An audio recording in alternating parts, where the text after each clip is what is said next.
Well, thank you again to all of you, both peer mentors and faculty, for being here.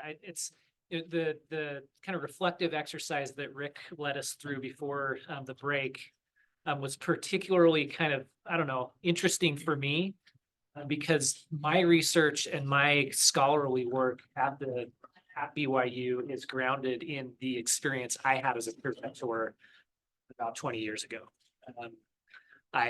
I transferred, I started at a small Baptist liberal arts college in the United States. I went there as a student athlete, had some unique experiences there, and then transferred to a large R1 institution in the greater Salt Lake metropolitan area. Had some experiences there, and then I came to BYU. And those three experiences, I mean, to Rick's question, like what are the root problems and challenges that you think about and read about and write about? For me, what I saw across those three very different experiences as an undergraduate student was that students spend a ton of time and energy and money in educational experiences that often do not change them in meaningful, impactful ways. And that kind of set me on the course that I'm on now. So it's an honor for me to be able to spend time with mentors day to day because that experience fundamentally shaped me. So like Chip mentioned, my task over the next few minutes is to give you an idea of the preparation and training that peer mentors receive and the ways in which you can engage with them productively to meet the broader goals of the course. They really do bring, our peer mentors really do bring a kind of skill set preparation that combined with what you bring as faculty members, you feel like it's an amazing model for helping students, not just kind of start at the university, but and engage in this process of being disciples. So just really briefly, one thing I'll mention briefly again is that we've talked a lot this morning about the role that faculty play in modeling disciple scholarship for students.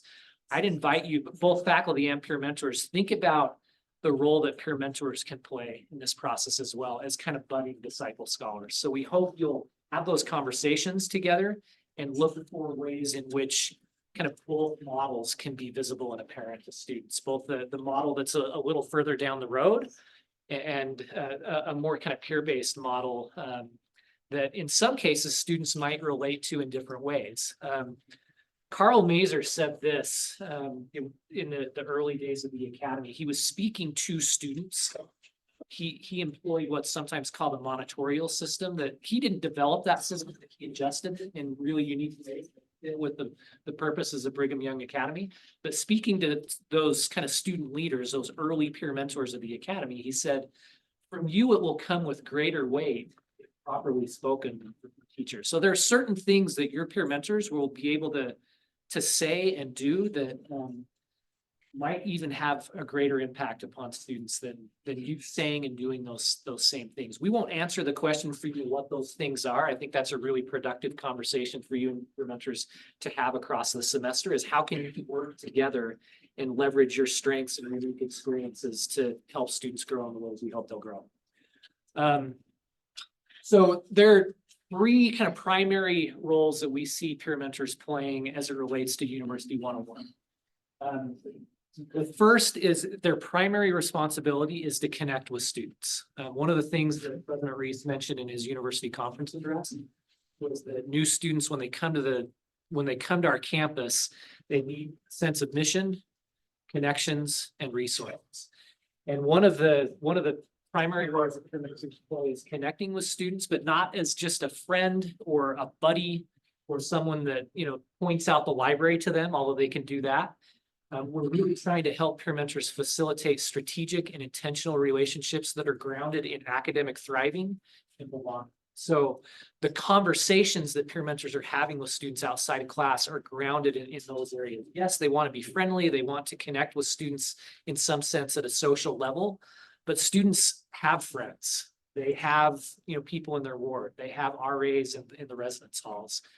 Peer mentors play a particular role in terms of this process of becoming a member of the BYU community, becoming a disciple scholar, and helping students understand and kind of reflect on what it will take for them to be successful in this space.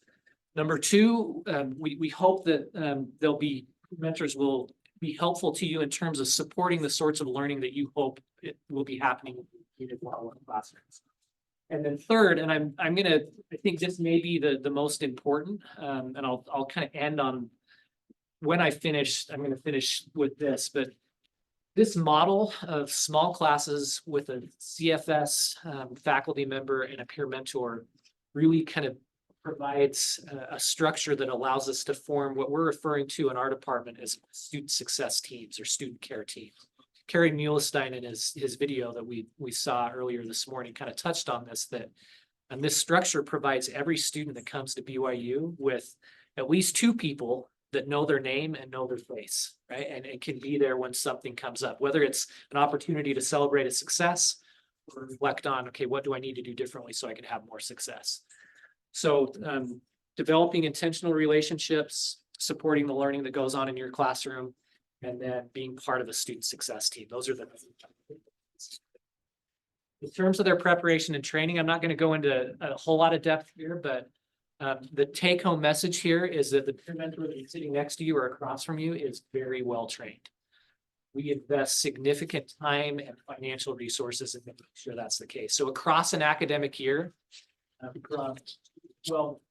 most of our peer mentors start with us in April at the end of the winter semester. From that time until the following April, they'll complete about 200 hours of training, from initial onboarding to training they complete across spring and summer terms, whether they're here on campus or doing study abroad or working in an internship. We have an intensive fall training workshop right before the fall semester begins. And there's also training and supervision across the semester. And so we try and make sure they're very well prepared to play the unique role that I just described. These are some of the areas that we address in our training. At this point, I want to just kind of turn to the peer mentors and maybe just hear from 2 or 3 of you. When you think about the training that you've engaged in over the last year or so, what have been some of the most helpful and impactful kind of training topics for you? Maybe either for you as a student or as a relevant peer mentor.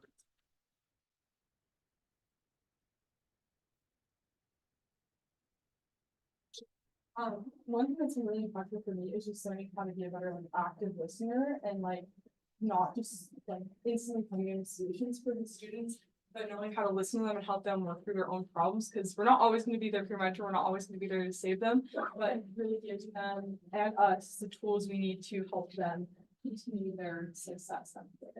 Well said. So sometimes I refer to this kind of set of skills as like micro counseling skills. Our peer mentors are not counselors, they're not therapists, but the way in which they engage with students looks at the skill set they use in terms of reflective listening, helping students develop solutions to their own problems, their own challenges. That's one of the areas of expertise that peer mentors bring, is having those strategic, reflective conversations with students about how things are going. Jackie, did you have your hand up? Ashley took mine. Okay. Yeah, just like those reflective listening skills. I think also just our office really does focus on fostering belonging. So both in our small group training and larger group training, we really care about making connections with each other. And I think that the students can feel that, is that we have a very warm, open office, and then that translates to our relationships with the students. And we hope that same sense of connection kind of exists in your classrooms as well, right? Another one of the unique kind of aspects of this model is that not only will students get to know you and get to know a peer mentor, but they'll get to know 20 or 25 of their peers in really unique ways. And again, their peers are part of that success team. And so again, the take home here is that we hope you'll trust and see your peer mentors as well-prepared, well-trained, skilled kind of allies in this shared work of helping students thrive in their transition to BYU. Bryce, just a real basic question. What were the peer mentors doing before UNIV 101 came along? Really good question. So in some ways, we've kind of come full circle. So if you go back, like to the time when I was a peer mentor, we had what was called freshman academy. So students registered for a cluster of linked courses. Often it was like American Heritage, Book of Mormon, and then maybe something from the humanities or Bio 100, high demand general education course. And students or peer mentors attended some of those classes with students and then had conversations with students outside of class about their experiences. And we moved away from that learning community model in about 2009 and peer mentors were assigned to students based on shared academic interest, and all of their interactions were outside of class. Our peer mentors got good at connecting with students outside of that course structure, but one of the things we've seen over the last year as we've been piloting UNIV 101 is that this puts peer mentors in a better position to connect with students. They report knowing them in deeper ways, having more outside class interactions with students because of what's happening in class. So before this class, existed, peer mentor, it was a lot of cold calls and emails and text messages. They did connect with them at new student orientation. So that for students that came to new student orientation, that was their first face-to-face contact with their peer mentor. But this is a game changer. This is now the primary focus of the peer mentoring is in one-on-one. I mean, it's the primary context in which the mentoring will be happening. That's a volunteer or a paid? So they're paid. Yeah, we try, like Chip, yeah, they are paid. And the reason for that is the work they do is skilled work. So we don't, there's some, I do a little bit of consulting with first year experience offices on other campuses, and there's some campuses that try and get away with the volunteer model. There's some things you can do with volunteers, but you can't ask them to engage in 200 hours of training. So the quality of the mentoring goes way up as we find as we reach. Not just because we're paying them, but we can ask peer mentors to do more because it's a job. There's also some equity issues there. We want to make sure that this opportunity is open to any student on campus, and by paying them well enough to take money, we hope that a first-gen student, a Pell eligible, any student on campus can have this opportunity because they feel hungry. Where's the money going to come from? Spending $15 and $20. So, we'll let your peer mentors talk to you a little bit about this over lunch, but just as kind of a prelude to that conversation, this is what we refer to as our student success model. These are the sorts of conversations that peer mentors are prepared to have with students. So one of the things you might consider doing, both now and as you meet regularly with peer mentors across the semester, is looking for opportunities to weave these elements of the student experience into your classes, or if nothing else, we hope you'll set your peer mentors up to be having these conversations with students outside of class. This model, in a nutshell, this model grew out of a factor analysis of a large data set. Students back a few years ago, modified it a little bit over the last few years. The thing that we added was registration and finances. That wasn't in our original model. The experience has changed over the last 5 to 10 years. That's become an even more important. That's on their minds in ways that it wasn't previously. But these are the 8 domains that, based on the data we've collected from BYU students, and we validated this with national data and student development theory. These are the domains that lead to comprehensive holistic success on our campus. The other way that we sometimes frame this is as questions. So we find that if students are thinking about these sorts of questions, not that they have to have complete answers to these questions during their first semester, but as we engage students in reflection on these areas, it puts them in a position to more productively work towards fulfilling the aims of the BYU education, which is our goal. One of our pyramid is Corey here. No, I got this Corey. She graduates, I think maybe that's why she's not here. But she said this about the shift from kind of quote unquote traditional mentoring to where we are now in terms of embedding mentors within UNIV 101 classes, and just the difference in the dynamic between students. So she said, and Charity, you want to raise your hand? Charity was the one that collected these data. She interviewed a bunch of peer mentors and some focus groups, and this is one of the things that came out. We get past the superficial stuff pretty quickly. They're not willing to share their concerns with a familiar face. And what she says next, I want to highlight because it's key. I'm not a celebrity to my students. Like, our peer mentors are not trying to be students' buddies or be the ones with all the answers, like Ashley mentioned. What they're trying to do is, again, to have a very unique kind of relationship with students as a sounding board, as a guide, as a partner in this process of becoming disciple scholars. But they're not trying to get students to kind of I don't know, see them as celebrities or exemplars or anything of that sort. Then she went on to say, my meetings are generally more productive. I feel like I can suggest more resources and prompt them to work through their problems. I know that, and I loved where she finished. It's like mentoring with the volume turned up. And so we hope as faculty that you look for opportunities to kind of amplify the your voice and again, talk together about what are they uniquely positioned to do to help and support students so that they can have as good an experience as they start at BYU as possible. Just some ideas of things, ways in which you might use peer mentors in your classroom. Ultimately, it's your classroom, and so we're not trying to dictate to you what should or shouldn't happen there.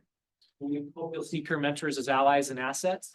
They can help you facilitate discussions around some of the domains that are articulated in the model that I just shared. They can assist or even lead out in some of the active activities that you might want to lead for. They can highlight particular campus resources, particular time of the semester that you think might be relevant, or share their own experience accessing a particular campus resource. They can be a bit of a second witness to things you're teaching by sharing their own personal experiences with things that are coming up in class. A number of the faculty that we've worked with in the last few pilots have organized a handful of kind of co-curricular or outside of class activities, and we're happy to have our peer mentors spend some of their time helping to coordinate those things. And then maybe most importantly, they can be another set of kind of eyes and ears on the ground to help you identify students that might be struggling with their transition to the university.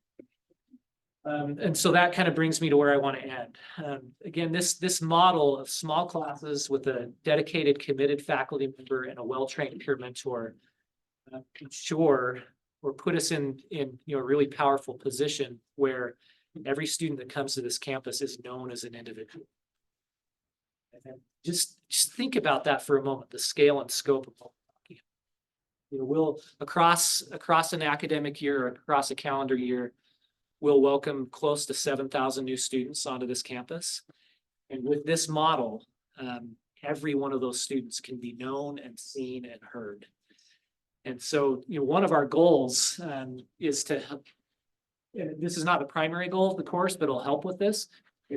Like nearly any campus in the country, we have achievement gaps. There are certain students that, based on their demographic profile, when they step foot on this campus, they are less likely to be successful. Not because of them and what they bring to the table, but because of the way we've structured the experience here. This model, this class puts us in a better position to close those gaps and administer to individual students. And so we hope you'll see yourselves as part of a team. Again, as this graphic illustrates, the students in the class are part of that team as well. And we've seen that happen in really powerful ways in the pilots that we've run, where students start to look out for each other and they can help each other be successful. And then for me, the real power in this work that we're engaged with that helps us, I think, make good on things that we've committed to do as disciple scholars. So there's two verses from Latter-day Scripture that come to mind for me when I'm thinking about this work. The first comes from Moroni chapter 6. That chapter is often kind of referred to as kind of a playbook of sorts in terms of welcoming new members of the church, but I think the same principles can apply to welcoming new members of this community. And this idea that their names were taken, that they might be remembered and nourished, again, is really powerful. And then for Moses chapter 7, the characteristics of a Zion community, one of those characteristics is that there are no poor among them. And our students can be impoverished in a number of ways. For some of them, it may be finances, but others, it might be their mental and emotional health, or it could be they've come here and they're facing new academic expectations that they've never encountered before, and they need to shift the way they study and learn. But regardless of kind of what poverty might look like for a student, this model, these classes put us in a better position to minister to those students and help them be successful. So I'm going to stop there so that we can hear from the peer mentors, and I know I'm standing between us and lunch. But thank you again for being willing to teach this course and kind of help us build the plane while we fly it. I'll be teaching the class in the fall, a year from now, or a little bit less than a year from now. I'm very much looking forward to that and looking forward to what we'll learn from all of you over next few months. Thanks, Bryce.